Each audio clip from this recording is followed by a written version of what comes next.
Hello दोस्तों, blood pressure के patients को अक्सर अलग अलग तरह की एडवाइसेस मिलती है। फ्रेंड्स, फैमिली, डॉक्टर सबसे सलाह मिलती है। कई सलाह सही होती है, कई नहीं होती है। आज हम बात करेंगे कौन कौन सी ऐसी वर्स्ट या बुरी सलाह है जो ब्लड प्रेशर वाले पेशेंट्स को दी जाती है या दी जा सकती है, जिसे फॉलो नहीं करना चाहिए या डिस्कस करना चाहिए। डिस्कस करने का हमारा पर्पज़ ये है कि आप इन सलाहों को ना मानें और इसके पीछे के लॉजिक को समझने का प्रयास करें ताकि आप गलत डिसीजन ना लें और अपने ब्लड प्रेशर को मैनेज अच्छी तरह से करें। टॉपिक पर जाने से पहले जो लोग हमारे चैनल पर नए हैं उन्हें रिक्वेस्ट करूँगा चैनल को सब्सक्राइब करें, वीडियो को लाइक करें, शेयर करें, फॉलो करें, कमेंट करें, पूरा देखें। टॉपिक एक्सक्लूसिव है, आपको किसी भी और चैनल पर नहीं मिलेगा, एक तक देखिएगा। चलिए शुरू करते हैं पॉइंट वीडियो। कुछ लोग आपको एडवाइस देंगे कि जब तक आपका ब्लड प्रेशर 140/90 से ऊपर नहीं है तब तक ठीक है, तब तक कोई दिक्कत नहीं है। ऐसा नहीं है, कई लोगों में अलग अलग वेरिएशन देखने को मिल सकते हैं। कई हाई रिस्क ग्रुप्स हैं, जैसे डायबिटिक है, हाइपरटेंसिव है, किडनी डिजीज वाले पेशेंट्स हैं, जहाँ कई बार ब्लड प्रेशर थोड़े लोअर टारगेट्स पर भी रखना पड़ता है। 140/90 डेफिनेटली हाइपरटेंशन का कट ऑफ जरूरी है, लेकिन उससे पहले वाले लोगों में भी आपको डाइट का एक्सरसाइज रखना पड़ेगा, एक्सरसाइज का ध्यान रखना पड़ेगा, लाइफस्टाइल का ध्यान रखना पड़ेगा, सारी चीज़ों का ध्यान रखना पड़ेगा। यदि इनमें से चीज़ों में आप लापरवाही करते हैं तो आपको प्रॉब्लम्स होने का अंदेशा है। इसीलिए ब्लड प्रेशर के लिए खाली मान के बैठना कि 140 जब होगा तब देखा जाएगा, 90 जब क्रॉस करेगा तब देखा जाएगा, उससे पहले कोई दिक्कत नहीं है, ये पूरी तरह से गलत है। यदि इस तरह की अवधारणाओं को लेकर आप बैठे रहोगे तो आपको प्रॉब्लम ज़्यादा आएगी, आपकी हेल्थ ज़्यादा बिगड़ेगी। इसलिए ब्लड प्रेशर के लिए डेफिनेटली 140/90 हाइपरटेंशन का कट ऑफ ज़रूर है, लेकिन उसी को ही मान के चलना है। उससे पहले कुछ भी चालू नहीं करना है, ना डाइट का ध्यान देना है, ना लाइफस्टाइल का ध्यान देना है। ये नुकसानदायक है और ऐसा करने पर आपको फ़ायदे के बदले नुकसान होगा। इसके अलावा कुछ लोग आपको सलाह देंगे कि अगर आपको ब्लड प्रेशर का प्रॉब्लम हो तो नमक खाना पूरी तरह से बंद कर दीजिए, कोई चीज़ों में नमक नहीं लेना है। अगर आप बिल्कुल फीका खाने के किसी को सलाह देंगे तो वो ज़्यादा दिन उसको नहीं मान पाएगा। कई बार फ़ायदे के बदले नुकसान भी होता है। वैसे लोगों का सोडियम लेवल्स कई बार ड्रॉप हो जाता है और इलेक्ट्रोलाइट इम्बैलेंस होने लगते हैं। इसलिए नमक को मॉडरेट करने का कोशिश करिए। उनको कोशिश करिए कि दिन भर में जो खाद्य पदार्थों में ले रहे हैं एक्स्ट्रा नमक नहीं ले और अपने खाने में जो नमक डल रहा है उसको 1 चम्मच से कम करने का प्रयास करें। लेकिन बिल्कुल पूरी तरह से बंद करने का यदि आप किसी को सलाह देंगे तो फ़ायदे के बदले नुकसानदायक हो जाएगा। और वैसे पेशेंट ज़्यादा दिन तक आपकी सलाह नहीं मानेंगे, वो थोड़े दिन में विद्रोह कर देंगे और जो मन चाहेगा वो खाना चालू कर देंगे, जिसके बाद उनको और ज़्यादा हेल्थ बिगड़ने का अंदेशा है और ज़्यादा वो आपकी दवा भी लेना बंद कर सकते हैं। तो इसलिए अगर आपको पेशेंट का कोऑपरेशन चाहिए तो थोड़ा सा ऐसा डाइट रखना पड़ेगा जिसमें वो खाना खा सके, अपनी नॉर्मल लाइफ जी सके। दवा बचाने के लिए आप पेशेंट को एक्सट्रीम लेवल पर नहीं ले जा सकते। इसके अलावा कुछ लोग आपको सलाह देते हैं कि यदि आपका ब्लड प्रेशर है और आप दवा ले रहे हो तो बाकी चीज़ों की टेंशन लेने की ज़रूरत नहीं है। जो चाहे आप कर सकते हो, जितना ज़्यादा नमक खाना चाहे, जो चाहे लाइफस्टाइल जीना चाहे, आप सब कर सकते हो, कोई दिक्कत नहीं है।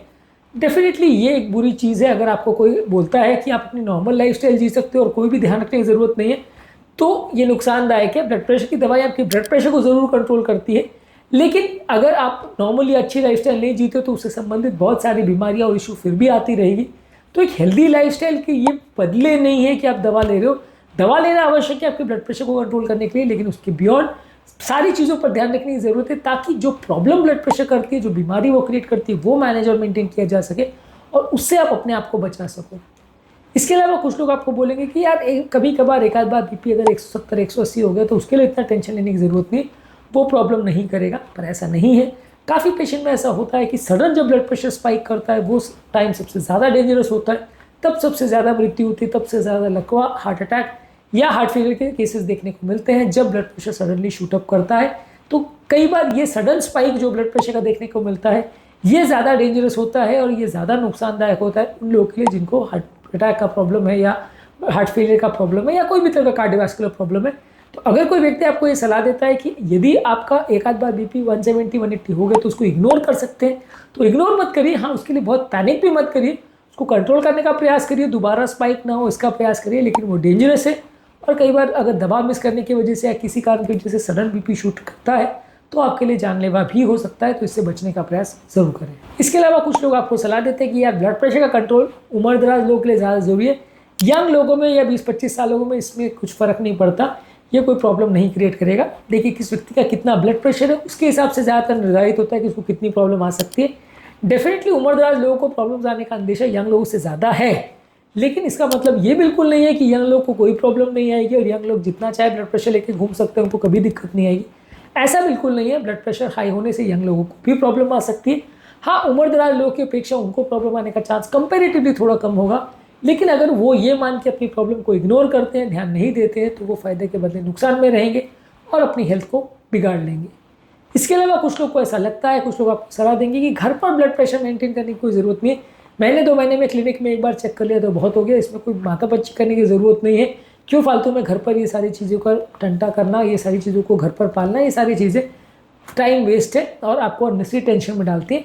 ऐसा नहीं है, बहुत सारे पेशेंट जिनको मास हाइपरटेंशन या वाइट कोट इफेक्ट होता है, वैसे पेशेंट में जब घर की रीडिंग्स आप चेक करते हैं तभी एक्चुअल में पता चलता है कि पेशेंट का रियल ब्लड प्रेशर क्या है, और दवाइयों की वजह से पेशेंट को जो साइड इफेक्ट्स हो रहे हैं उसको भी मैनेज करना ज़्यादा ईजी हो जाता है।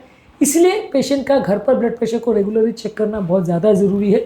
ऐसा नहीं कहूँगा कि हर दिन में आप 4 बार चेक करो और उसके लिए ओवर कंजर्वेटिव हो जाओ, बार बार चेक करते रहो, टेंशन लेते रहो, वैसा नहीं है।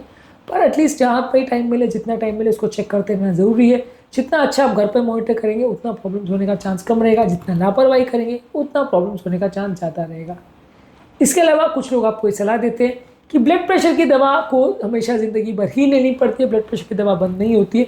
ये भी गलत है, ऐसा कुछ केसेस में डेफिनेटली होगा, लेकिन हर केस में वो ऐसा ज़रूरी नहीं है। यदि आप अपनी प्रॉपर लाइफस्टाइल और सारी चीज़ों को मेंटेन करते हैं तो काफ़ी पेशेंट्स अपनी दवाओं को बंद भी कर पाते हैं। दवा लेने का कारण अक्सर ये होता है कि लोग उतना अग्रेसिव लाइफस्टाइल चेंजेस और उतना हाई मेंटेन कर पाना मुश्किल लोगों को होता है, और खासकर जिन लोगों का ब्लड प्रेशर बहुत ज़्यादा होता है वो अपना मेंटेन शायद कर पाए मुश्किल होता है। इसलिए एक सेंटेंस अगर हम सबके लिए बोल दें कि हर एक व्यक्ति को ज़िंदगी भर दवा लेनी पड़ेगी, कि हर व्यक्ति की दवा बंद हो जाएगी, तो ये ब्लैंकेट स्टेटमेंट देना गलत होगा। आपको केस टू केस डिस्कस करना पड़ेगा कि किस व्यक्ति में ब्लड प्रेशर की दवा लंबी चलेगी, किस शॉर्ट ड्यूरेशन चलेगी, किस में कितना ब्लड प्रेशर लेवल्स है और कौन कितना अच्छे से अपनी लाइफस्टाइल को इम्प्रूव कर पाता है, और इम्प्रूव करने के बाद उसको कितना अच्छा कंट्रोल मिलता है। ये सब बातें डिसाइड करेंगी कि उसका ब्लड प्रेशर का कंट्रोल इम्प्रूव होगा और उसकी दवा बंद होगी या नहीं।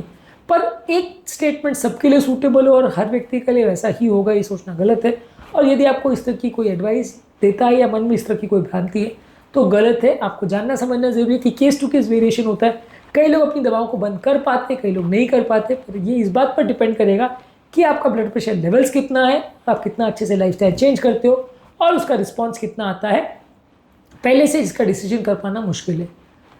आज के टॉपिक में बस इतना ही। इसके अलावा कुछ और मिसकंसेप्शंस और मिथ्स पर हम बात करेंगे, कुछ और गलत सलाहों पर हम बात करेंगे, वो इस टॉपिक के सेकेंड वीडियो में डिस्कशन करेंगे। आज के लिए बस इतना ही। टॉपिक एंड करने से पहले जो लोग हमारे चैनल पर नए हैं उन्हें रिक्वेस्ट करूँगा कि चैनल को सब्सक्राइब करें, वीडियोस को लाइक करें, शेयर करें, फॉलो करें, कमेंट करें, पूरा